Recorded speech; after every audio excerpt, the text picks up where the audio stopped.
I come from a typical American family, the 60s, where you have parents that separate, struggling to make it, with two boys with my father and my brother, my sister, and myself with my mother. One thing that I really enjoyed, once I was in my about 9 or 10, when I'd come to visit my mother for holidays. They had lots of friends over for the holidays and for Thanksgiving, and everything smelled savory, and everything was warm, and everybody was happy, and there was this glow of hospitality. And there used to be this little thing where you put wine into it, and it had a little thing where you could put ice cubes, and you could push your glass underneath it, and there was this little wine dispenser thing. And I just remember that on the table from when I was young, and just the idea of wine bringing people together. And of course, I had a little taste here or there, but that didn't really draw me. It was more the emotional connection to wine and really what it meant to that group of people when they're gathering. In a way, it was an extension and how I feel that it leads me to why I produce wine. It makes me think of home, and it makes me think about the people I'm making the wine for. I came to the wine business by way of the hospitality industry. Like many people, when they're late teens, early adult life, they find themselves working in a restaurant. But for me, I moved out on the day I was 18, and I lived hand to mouth, and I had to get a job. I was a migrant restaurant worker. I would work the winters in Palm Springs, which sounds glamorous, but not when you're working the way I worked.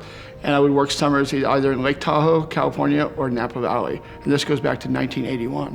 One thing I realized after my first day being hired and fired by the Biltmore Hotel in Palm Springs, California, I like this job, but I'm not gonna be able to keep this one any longer. I went to interview for my next job. I walked through the kitchen. I realized, wow, these guys work long hours, they get low pay, it's hot, and somebody screams at them all day. I don't want that job. Then I walked out into the dining room. I'm like, oh, it's nice and quiet out here, and it's clean and kind of mellow. And I thought, okay, this is a job for me. So this was at the Spa Hotel in Palm Springs, California in 1983. So, after a few months in, as a waiter, you get to come in, at a decent time in the evening, you leave not too late at night, and it was a good job. But then there was one guy, he walked around with this chain around his neck, and he had a little cup in it. And I was just so curious about that. He showed up late, he left early, and he got to drink all night long. I wanted his job. And it wasn't, lo and behold, within a year or so, actually my next season around, I had his job. So I came way to wine by the hospitality industry, and one of the guys' job where he got to come in late, leave early, and drink all wine, I knew that was for me, and that was my path to wine. When I first started having wine professionally, if you will, it was very basic white wines that the captains in the dining room could serve at the table without having to order it from the glass. And I just remember tasting the wines and realizing there was something fresh and something alive. And everybody in the dining room that was having wine seemed to be having a better time than anyone else. The actual function of making wine, I taught myself how to do it, and not by a book, but I think it was an education over my whole life from the time I began in the hospitality industry till I made my first wine. I taught myself by putting myself in restaurants that had incredibly wine selections. I worked at the Silverado Tavern in Calistoga in the early 80s, and back in Napa Valley in the early 80s, there wasn't a whole lot of wineries. There was a fair amount, but not like there is today. And that restaurant had over 1,200 selections of wine. And I really cut my teeth in learning about wine there. And then the subsequent summer in Lake Tahoe at a great restaurant that also no longer exists called Le Petit Pier. I also cut my teeth on French wine.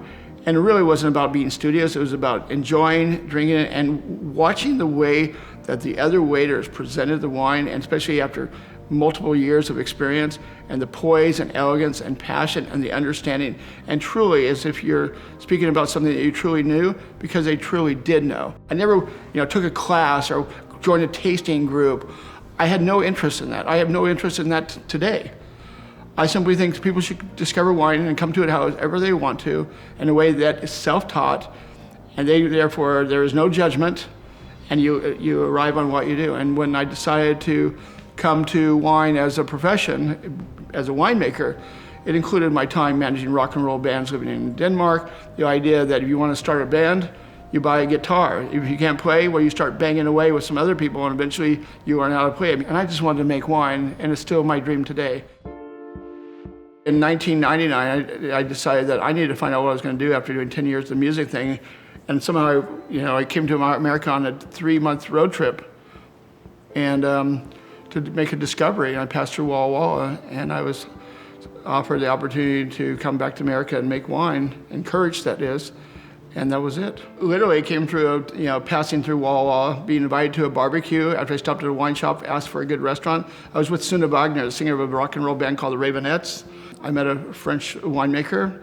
We hit it off really well, got really, really loaded. And he encouraged me to move back to America and make wine because I talked about my wine and my passion for wine and hospitality. And I think he just wanted a friend, that had a lot of European experience. And that's how that came about. And to make a living, I found a guy that was willing to sell me his wine shop for the inventory. But I only had $5,000 put down for the inventory. But I didn't even actually have the $5,000. I said, I'll give you $5,000 by Friday. I just got to get it from my bank. Well, my bank had nothing because they didn't have a bank account. And I contacted my father the first time in my entire life that I asked him for anything and asked if he could loan me $5,000. And by Friday, I gave the man $5,000 and I had the wine shop and I was on my way to make wine. I pretty much lived my whole life hand to mouth, even when I was doing the music business or when I worked in the restaurants. I never made $50,000 a year in my life until 2004. So money was never the pursuit, survival was the necessity, and I always took a job one step beyond my ability because I knew that could propel me forward. Walla Walla is my emotional home and my viticultural home. When I moved from Walla Walla, I didn't move one article except my clothing. And basically, going from my time in Europe to coming back to America and literally starting with a bed on the floor at 39 years old, you build from one piece at a time. And that house is a living history of my 15 years of, if you want to call it rags to riches, that would be it. But even in my third year, I thought I was wealthy beyond my wildest dreams, even though I didn't even crack $40,000 a year. The first vintage was 330 cases of Walla Walla Valley Syrah. The good people at Walla Walla Vintners were the ones that allowed me to custom crush there. My first grapes came from the French winemaker in Walla Walla, but having the wine shop allowed me to discover other parts of the state besides Walla Walla. And in my second vintage, I had Syrah from 3 different viticultural areas in Washington State, which is very different than anybody else was doing in Washington at the time. Because I also, it's like playing roulette. You got to spread your chips across the table because, you might want a better chance to win. And because Washington State can have Arctic freeze events, early frost, I want to make sure that I could survive and geographically spreading my thing around. So the first year or two, I made a Walluk Slope Syrah, I made a Red Mountain Syrah, and I made a Walla Walla Valley Syrah. I had no money too. The thing is, how I started my winery economically was this. So I was given the grapes to make the first wine. And this is the 330 cases. It didn't have labels on it yet, because I wasn't even bonded. I went to a local bank, Banner Bank, with my business plan. It was okay. And I told them about, what I wanted to do. I want to make wine, and I said I have no money. But they were very intrigued by the people I was working with and my commitment, and I think just the fact that I had the nerve to do such a thing. I said, I have no co-signers, I have nothing. And they said, well, we'd like to taste your wine. It's like, really? Yeah, we'll meet you tomorrow at this little bar called Grapefields, and we'll taste your wine. And the next day, I met 2 bakers from Banner Bank. We sat down at a little table. I had a shiner, which is a bottle with no label on it, and a cork with no winery name on it, because I didn't have either. I pulled the cork, poured in a glass of wine, sat back, they swirled the wine, tasted. They asked me if I'd step away from it. They had a 1-minute conversation and said, Charles, come back over. They said, congratulations. I said, what? He goes, we're gonna give you a $250,000 line of credit, and we're gonna use your wine as a collateral. I said, really? He goes, your wine is great. And that's how I began. I couldn't believe it. Being able to walk into somebody and thinking that everything is possible, because everything is possible if you really want it. The thing is, I think through my whole life, I always had nothing to lose, because I had nothing to go back to. When I first started selling my wine which was December 2nd, 2001, I was self-distributed in Washington State. I also knew that I also didn't want to be in a position where that, if I didn't sell it all out of the winery and then just sell it in Washington, that I may not, that, we had a bad vintage or wine was selling slow. My deal was I'd price the wine at a price that if I sold it at out-of-state wholesale price, what they call FOB, which is essentially half a retail, that my business plan worked. So that was like the worst possible scenario. So within the first 2 years, I had wine in 5 states, even though I only had 1,100 cases, which nobody else would do. I also self-distributed my wine in Seattle. I had an 1987 Chevy Astrovan two-tone Burgundy, which is what I showed up with in Walla Walla. And what I would do once I released my wine was I would load up 84 cases. I would drive it with the front wheels barely on the ground from Walla Walla, Washington, 287 miles to Seattle. I would basically pick the place that I thought would buy the most wine so I could take the most weight off the van first. And it was go to see this really great guy who now passed away, and his name was Bear, and he had a place called West Seattle Cellars in West Seattle. And I introduced myself, and I heard about this great little wine shop. He goes, "What do you have?" I said, "I only have one wine." "We'll bring it in." We pulled the cork and poured it for him. And he's like, "This is delicious."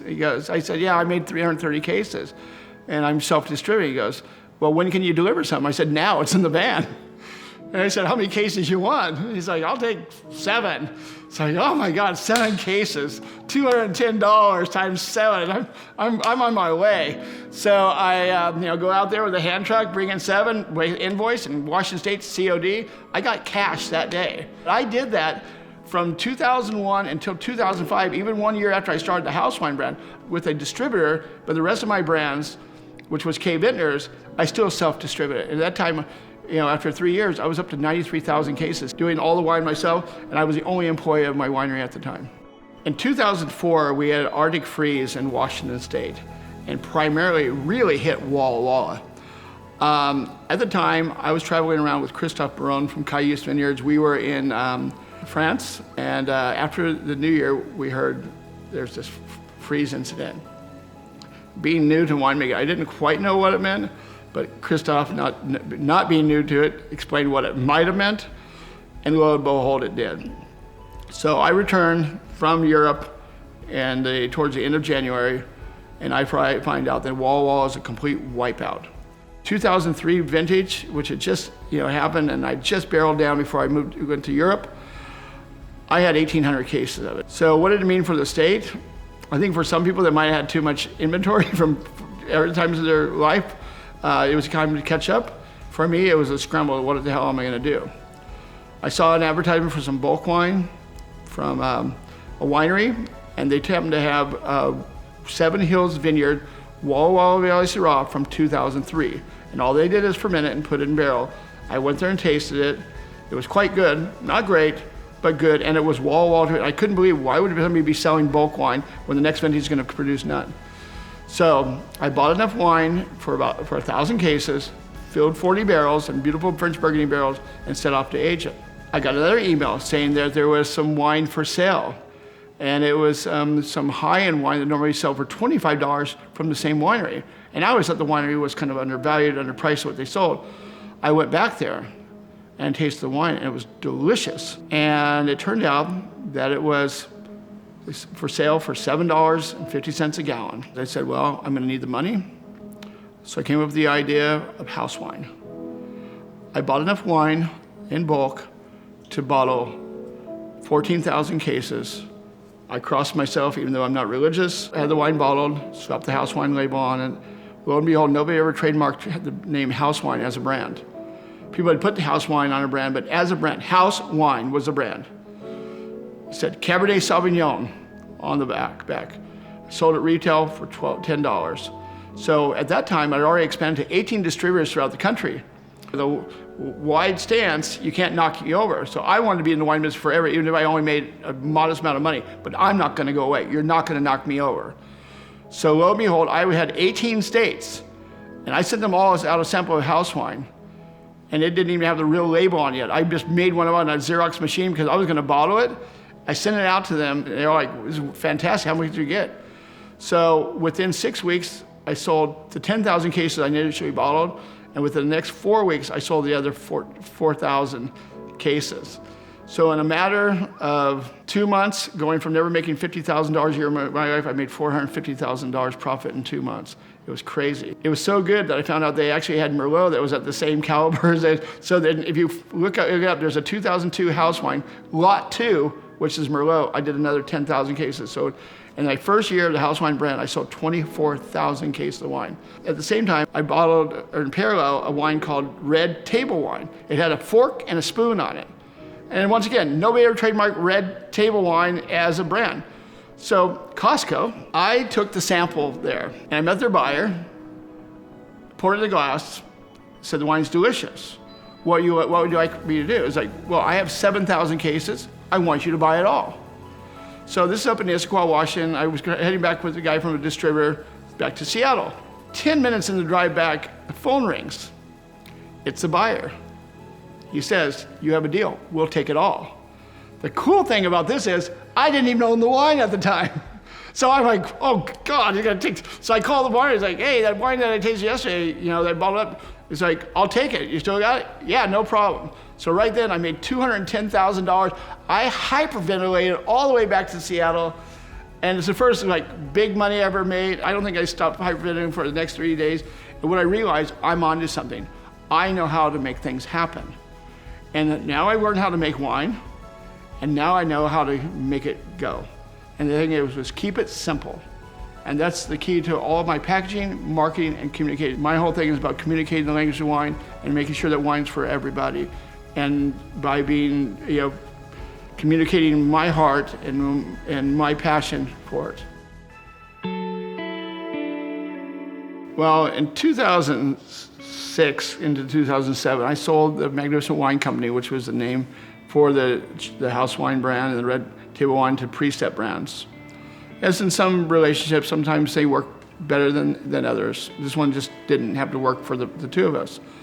No harm, no foul, it's just the way it goes. With that in mind, and with a little extra money in my pocket, I had the idea of starting to make some Riesling.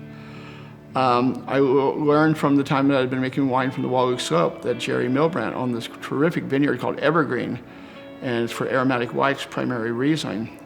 And I decided that I wanted to make Riesling, but a lot of people think Riesling equals sweet, but I think Riesling equals delicious. So lo and behold, at my good friend Rick Korf's house, Venice Beach, California, back in 2006, 2007, or at least 2007, was sitting there watching Quentin Tarantino's Kill Bill.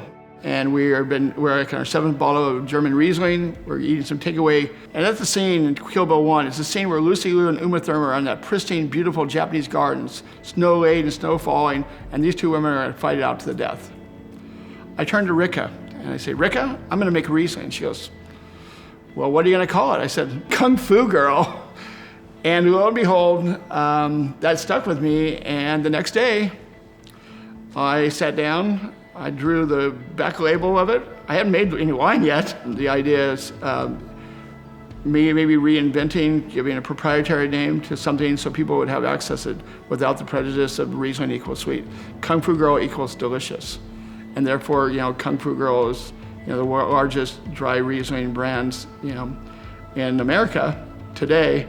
And Wine Spectator 4 times top 100 for a $12 wine.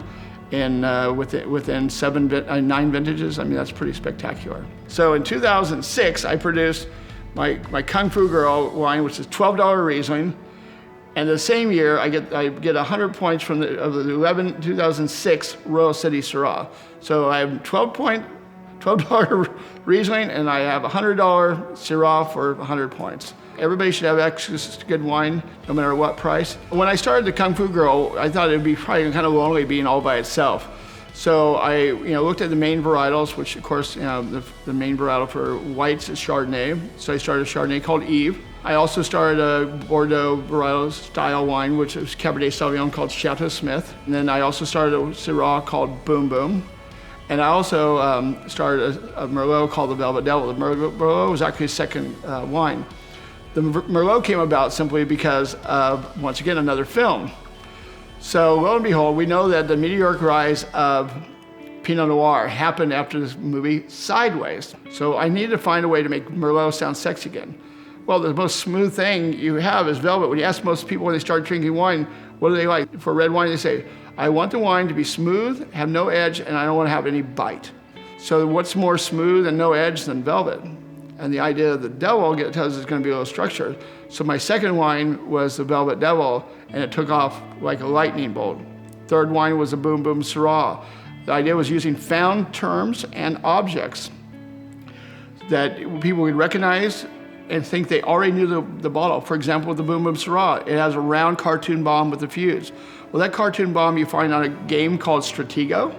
You find it in a magazine called Mad Magazine, which has this one cartoon called Spy versus Spy. So we all have seen this before, because using found terms and found objects was the way that I would use for my modernist project to communicate the way English wine to everybody. So black and white is what I started with, because when I was managing rock and roll bands, you would always take white paper wherever you worked, and you would Xerox flyers on a Xerox copier. I decided to use that same element, black and white, which is very clear, very graphic. What I decided to do was do a symbol that everybody could recognize, pronounce, and remember. I went for a letter of the alphabet, and I went for K, because if you're making Syrah, K, Syrah would be the absolute best, letter to use. So basically, if you were at that restaurant in Seattle and you had a terrific bottle of Syrah, and you walked into my wine shop and said, hey, last night I had a terrific bottle of Syrah, and I said, well, what was it called? I don't remember it, but it was black and white with a big K on it. The wine shop would sell him wine, he would buy the wine that he was looking for,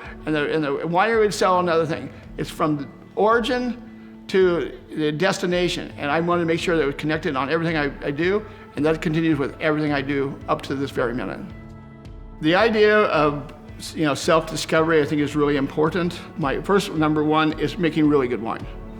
Number two, making sure that it's visible and people will be able to understand the label and be able to be, if it's on a back bar in a restaurant, if it's on the shelf in a market, grocery store, wine shop, it'll be the one that stands out. Not because it's gaudy, not because it's bright, not because it's screaming, because it's just there, clean, beautifully done. For example, you get a bottle of Kung Fu Girl. This is a good example. People see the label, stands out in the whole Riesling set, goes, oh, it looks really interesting. It's called Kung Fu Girl. Oh, that's interesting. I pick it up. I look at it.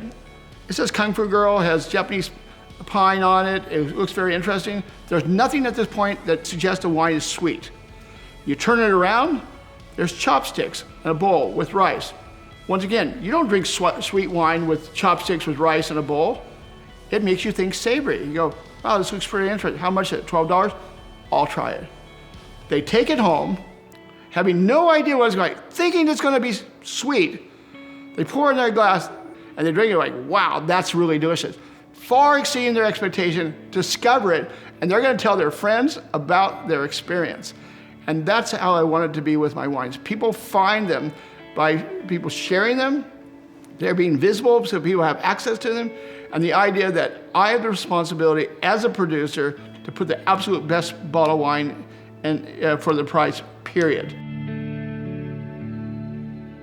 I think the industry, I think the producers, what's he gonna do next? I don't do new things because I want to do new things. I do things because I'm compelled, because I think that's something that everybody wants but nobody else is doing.